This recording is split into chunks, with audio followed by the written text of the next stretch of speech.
जय हिंद साथियों। तो कैसे आप सभी ठीक होंगे, आशा करता हूँ। तो पिछली बार जो हमने पढ़ा था, पिछली वीडियो में हमने माउंटबेटन से योजना, पिछले मतलब कि अंतरिम सरकार तक पढ़ लिया था, जिसमें कि कांग्रेस को चुनावों में जब प्रांतीय चुनाव हुए तो उसमें बस 25% से भी कम हिस्सा प्राप्त हुआ था मुस्लिम आबादी का। तो इसमें कहीं ना कहीं जो जिन्ना की पार्टी थी, मुस्लिम लीग जो थे, मुस्लिम लीग परेशान हो गई थी इस चीज़ को लेकर, और उसने इसी चीज़ को लेकर जब अंतरिम सरकार में जब सबसे ज़्यादा सफलता कांग्रेस को मिली तो माउंटबेटन योजना में देते हैं। तो फिर ये माउंटबेटन योजना क्या है, पहले इसे समझ लिए, पहले थोड़ा सा बात समझिए जो मैं बता रहा हूँ, ठीक है। जो सफलता कांग्रेस को अधिक मिली तो पंडित जवाहरलाल नेहरू को अंतरिम सरकार बनाने हेतु बुलाया गया। इस चीज़ को देखकर मुस्लिम लीग कहीं ना कहीं परेशान थी और वो वहाँ पर उपद्रव मचाने लगी और प्रथम बैठक से ही अनुपस्थित रहकर वो ये दिखाने लगे कि भारत की एकता को बनाए रखना संभव नहीं है। इसी चीज़ को देखते हुए कि जब इनका एकता नहीं बन रही है और आपस में, तो इटली ने वेवेल को वापसी बुला लिया और माउंटबेटन को भेजा। तो उन्होंने एक विभाजन परिषद बनाई अपनी, और उसमें उसका काम था जो ब्रिटिश क्षेत्र है उसे दो प्रांतों में, दो अलग अलग देशों में निर्मित करना है, पाकिस्तान एक भारत। उसमें देशी रियासतों को छूट दी गई थी कि वो चाहे किसी भी देश का हिस्सा बन सकते हैं, चाहे वो भारत का बने या फिर चाहे वो पाकिस्तान का बने। या तीसरा ऑप्शन उनके पास में ये भी था कि वो स्वतंत्र रहकर अपना खुद का शासन चला सकते हैं। तो ये 3 प्रकार की बातें उसमें निम्नलिखित प्रावधान था उसमें, ठीक है। तो थोड़ा सा कैबिनेट मिशन के बाद में हुआ क्या, जो प्रांतीय चुनाव किए गए थे कैबिनेट मिशन के अनुसार, तो उसमें पंडित जवाहरलाल नेहरू को अंतरिम सरकार बनाने के लिए आमंत्रित किया गया, ठीक है।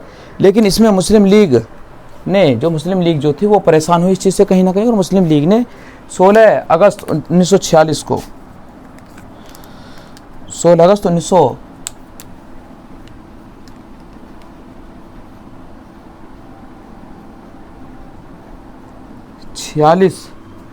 को जो बनाया, प्रत्यक्ष कार्यवाही दिवस के रूप में बनाया मुस्लिम लीग ने। क्या बनाया? प्रत्यक्ष कार्यवाही दिवस।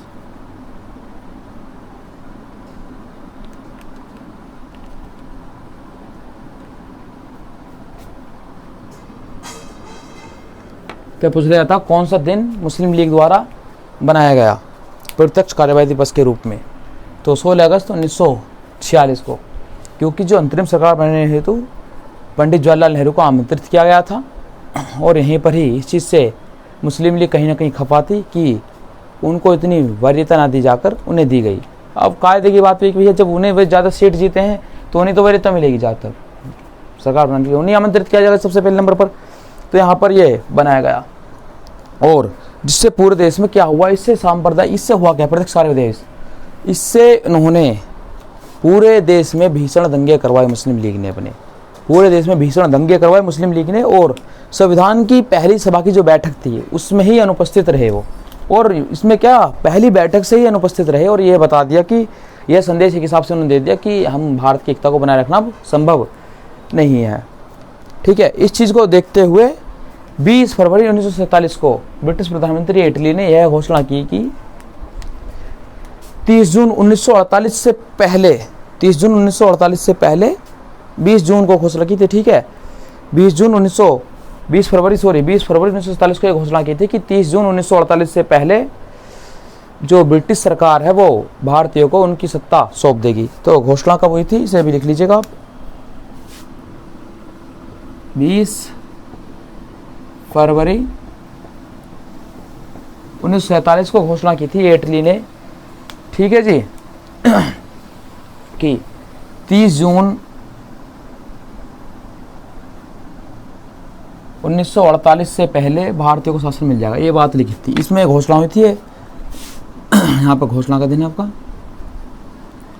और यहाँ पे ये सौंपने की बात थी, सत्ता देने की बात की थी यहाँ पर उन्होंने, इससे पहले। इसके लिए उन्होंने वेवेल के स्थान पर माउंटबेटन को वायसराय बनाकर भेजा। पहले कौन थे? वेवेल थे, और उनके स्थान पर कौन आ गए? लॉर्ड माउंटबेटन आ चुके हैं यहाँ पर। और लॉर्ड माउंटबेटन थे, इन्होंने बनाई एक विभाजन परिषद। क्या बनाया इन्होंने? विभाजन परिषद का गठन किया। और उस परिषद का जो प्रतिनिधित्व किया, दो मुख्य नेता थे, पंडित जवाहर लाल नेहरू थे और सरदार वल्लभ भाई पटेल। सरदार पटेल भी थे इसके अंदर, ऐसे समझ लीजिए आप, वल्लभ भाई पटेल, सरदार पटेल, आगे कैमरे में पता नहीं जगह नहीं है, तो सरदार पटेल को भी इसमें क्या किया भैया, ये दोनों ने इसका प्रतिनिधित्व किया था, सरदार पटेल ने और पंडित जवाहरलाल नेहरू ने, क्योंकि जब पहली सभा से वो अनुपस्थित हैं और वेबल को हटाकर लॉर्ड माउंटबेटन को बुला लिया गया और वहाँ पर ये भी इन्होंने एक लॉर्ड माउंटबेटन ने आते एक बनाई वो अपनी विभाजन परिषद। और विभाजन परिषद में जो थे ये दो नेता जो थे, भारतीय नेता, ये मुख्य भूमिका निभा रहे थे। फिर 3 जून 1947 को एक बयान आया, 3 जून 1947 को इसने माउंटबेटन ने अपने नीति विषयक जो विधि बनाई थी वो बयान जारी किया। इसे ही हम माउंटबेटन योजना कहते हैं, माउंटबेटन योजना कहते हैं। माउंटबेटन योजना कब आई? 3 जून 1947 को आई। इसे कई बार 3 जून योजना भी कहा जाता है, 3 जून योजना भी कहा जाता है, 3 जून योजना।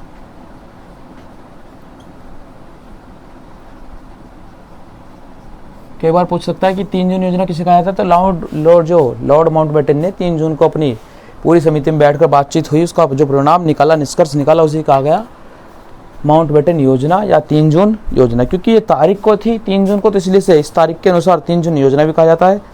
तो ये था इसका पूरा यहाँ तक इतिहास था, ठीक है जी। उसके बाद में 14 जून 1947 को अखिल भारतीय कांग्रेस समिति ने जो नई दिल्ली में एक बैठक हुई इनकी, और उस अधिवेशन में बात प्रस्तुत की कि यहाँ बंटवारा अब होना ही चाहिए, अब भारत की एकता बनी नहीं रह सकती, और भारत के विभाजन का प्रस्ताव प्रस्तुत किया उन्होंने। कब किया था? 14 जून 1947 को। कहाँ पर? नई दिल्ली की बैठक में, ठीक है जी। तो इसमें जो थे मौलाना अबुल कलाम आज़ाद थे, सरदार पटेल और जवाहरलाल नेहरू ने उनका समर्थन किया। तो ठीक है, लिख लीजिए, सुनो पॉइंट को लिखिए जरा। 14 जून 1947 को कांग्रेस, अखिल भारतीय कांग्रेस की समिति की नई दिल्ली की बैठक में भारत के विभाजन का प्रस्ताव प्रस्तुत किया। भारत के विभाजन का प्रस्ताव प्रस्तुत किया। जो आपस में एक समिति बैठती थी, आपस में बातचीत करते थे क्या निष्कर्ष निकाला जाए, तो उनमें एक व्यक्ति थे गोविंद वल्लभ पंत। तो इन्होंने भारत के विभाजन का प्रस्ताव प्रस्तुत किया था, तो गोविंद वल्लभ पंत ने प्रस्तुत किया था, और उसमें जो समर्थन था इनका वो मौलाना अबुल कलाम आज़ाद ने और जी सरदार पटेल ने और पंडित जवाहरलाल नेहरू ने उनका समर्थन किया था। इसमें एक चीज़ थी, खान अब्दुल गफ्फार खां। मतलब कि देखो मैं क्या कह रहा हूँ यहाँ पर, देखो 14 जून 1947 को कहाँ पर? नई दिल्ली में, ठीक है।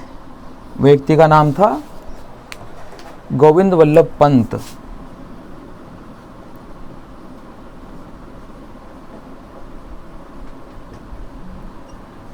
ठीक है, क्या प्रस्तुत किया था इन्होंने भैया? भारत विभाजन का प्रस्ताव।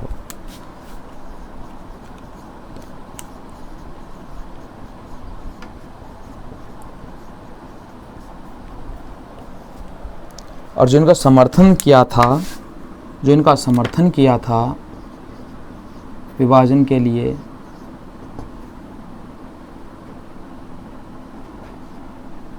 समर्थन जो किया था वो थे आपके मौलाना अबुल कलाम आज़ाद, बड़े नेता थे, ठीक है, मुस्लिमों की तरफ से कांग्रेस में, और जी सरदार पटेल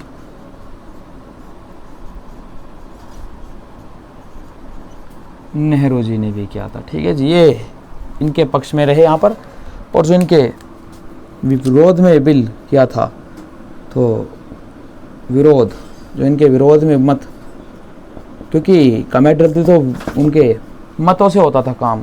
कितने लोग एग्री थे वो हाथ उठा लेते थे, अब कुछ एग्री मतलब हाथ उठा लेते, उस तरीके से इनका हो जाता था, पता पड़ जाता था। तो यहाँ पे जो विरोध में कहते खान अब्दुल गफ्फार खां,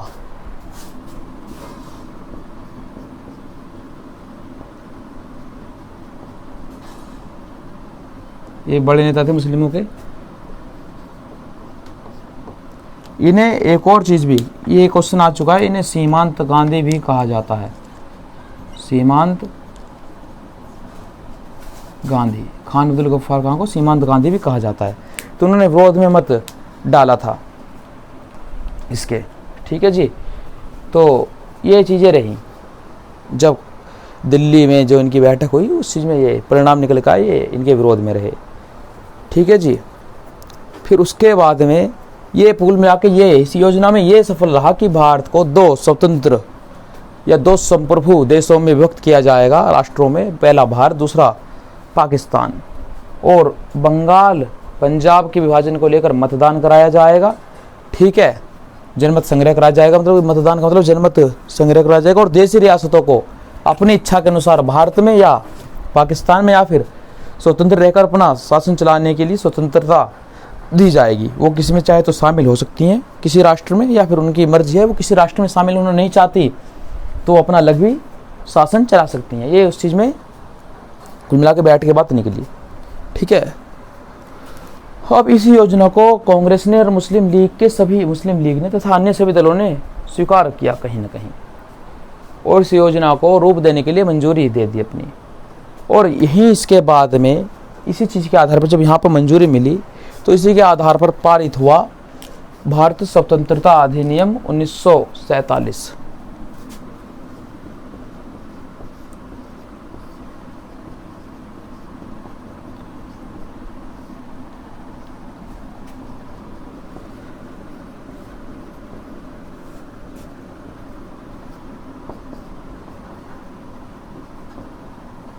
अंतरिम सरकार तो पहले बन चुकी है, इसके अध्यक्ष कौन है? Lord Mountbatten.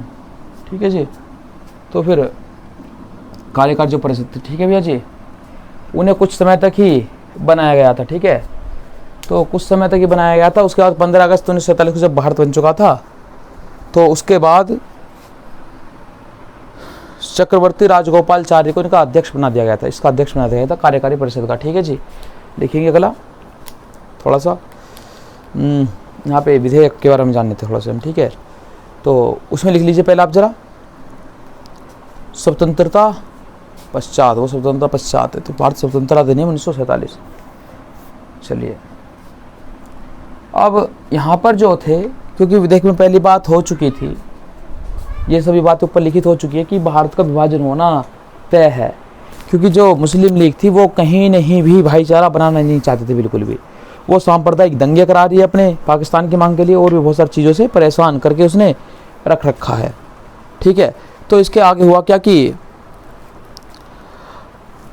एक विधेयक पारित हुआ ब्रिटेन की संसद में, जिसे भारतीय स्वतंत्रता विधेयक, और वो जब पारित हो गया उससे पूरी मान्यता मिल गई 18 जुलाई 1947 को, पूरी तरह से मान्यता मिल गई इसे। ये 18 जुलाई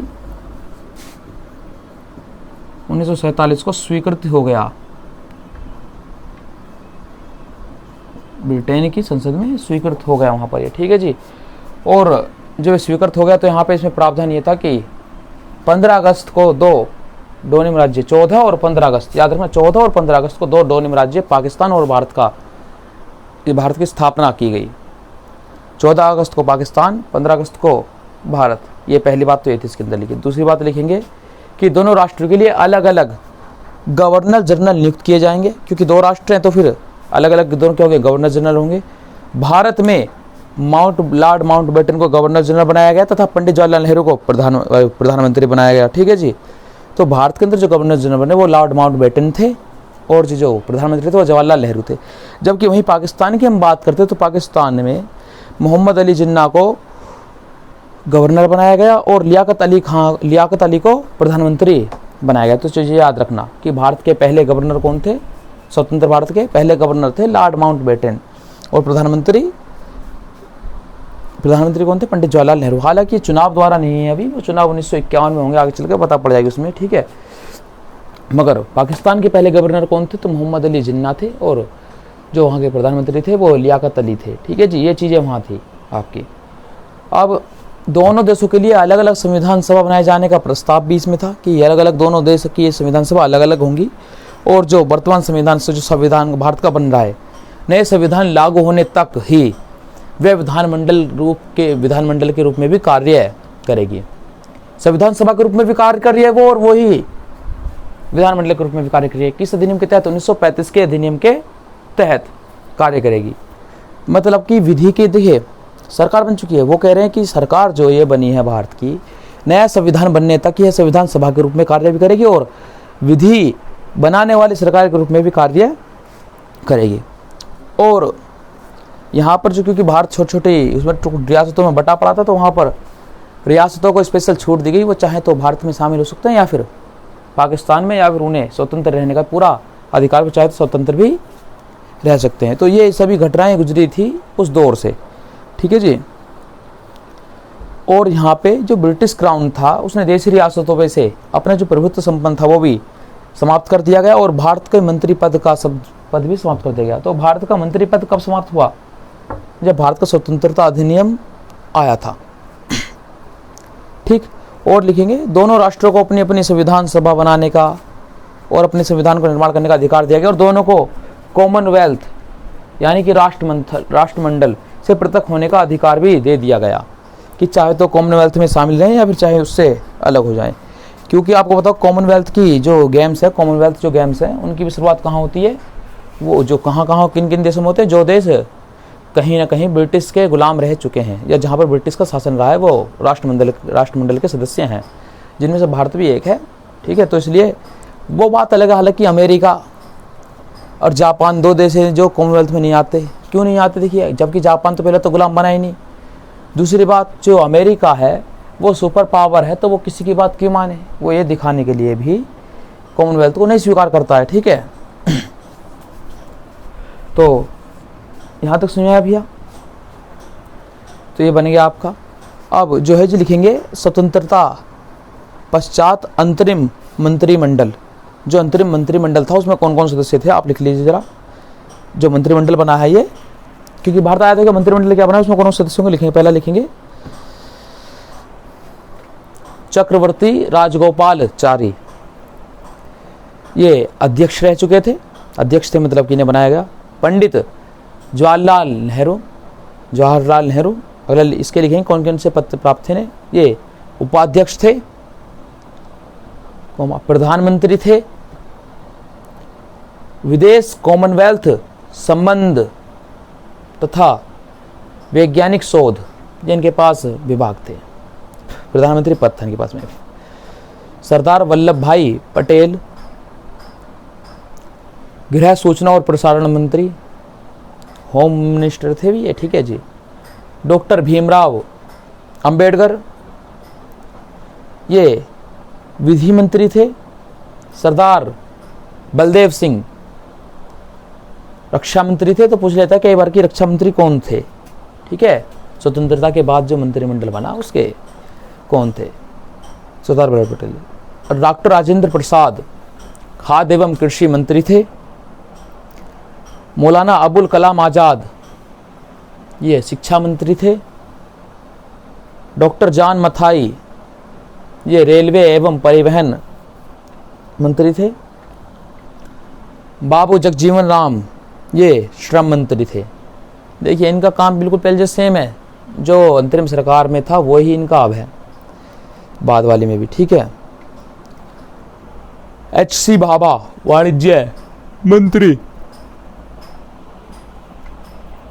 रफ़ी अहमद किदवई, संचार मंत्री। राजकुमारी अमृता कौर, स्वास्थ्य मंत्री। R.K. षणमुख चेट्टी, तो वित्त मंत्री थे। डॉक्टर श्यामा प्रसाद मुखर्जी, उद्योग एवं आपूर्ति मंत्री थे। और एनवी गॉडगिल ये कार्य खदान तथा ऊर्जा मंत्री थे। एक नीचे नोट पॉइंट और लिख लेना कि कार्यकारी परिषद के अध्यक्ष लॉर्ड माउंटबेटन सिर्फ 15 अगस्त 1947 से 20 जून 1948 तक ही थे। 20 जून 1948 तक ही थे। इसके बाद इसका अध्यक्ष चक्रवर्ती राजगोपालचारी को बना दिया गया। ठीक है, ये था भारत स्वतंत्रता अधिनियम। तो अब हम चलते हैं भारतीय संविधान के निर्माण की जो प्रक्रिया थी उन्हें हम विस्तार से जानेंगे आराम से एक एक करके, मतलब कि क्या क्या थी भारतीय संविधान के निर्माण में की जो प्रक्रिया थी। तो लिख लेंगे भारतीय संविधान सभा का गठन, नहीं सॉरी, संविधान निर्माण की प्रक्रिया। ठीक है, इस बारे में कल बताते हैं।